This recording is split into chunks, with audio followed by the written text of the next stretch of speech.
নমস্কাৰ বন্ধু বান্ধৱীসকল, আপোনালোক সকলোকে মোৰ ইউটিউব চেনেলটোলৈ স্বাগতম জনাইছোঁ। আজি মই বিবাহিত তিৰোতাসকলে জানিবলগীয়া কেইটামান কথা ক'ব ওলাইছোঁ।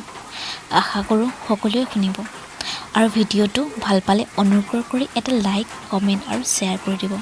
লগতে চেনেলটো ছাবস্ক্ৰাইব কৰিব নাপাহৰিব। বিবাহিত তিৰোতাসকলৰ বাবে স্বামীয়ে গুৰু।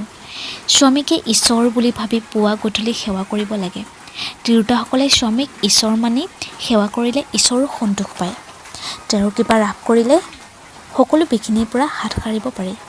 ইয়াৰ এটা জ্বলন্ত উদাহৰণ মহাভাৰতত আছে। শংখচূড় নামে এটা মহাপ্ৰতাপী অসুৰ আছিল। তেওঁৰ পত্নীগৰাকীৰ নাম আছিল তুলসী।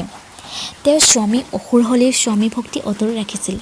সেইকাৰণে শংখচূড়ক কোনেও বধ কৰিব নোৱাৰিছিলে। অৱশেষত শংখচূড়ৰ উৎপাতত থাকিব নোৱাৰি দেৱতাসকলে ঈশ্বৰক প্ৰাৰ্থনা কৰাত তেওঁ চিন্তা কৰি দেখিলে যে এজনক ৰক্ষা কৰিবলৈ যাওঁতে হেজাৰজনৰ অশান্তি হৈছে। সেয়েহে তেওঁ ছদ্মবেশ ধৰি তুলসীৰ সতীত্ব নষ্ট কৰি শংখচূড়ক বধ কৰিছিলে। আজিলৈ ইয়াকে ক'লোঁ। আশা কৰোঁ শুনি ভাল পালে।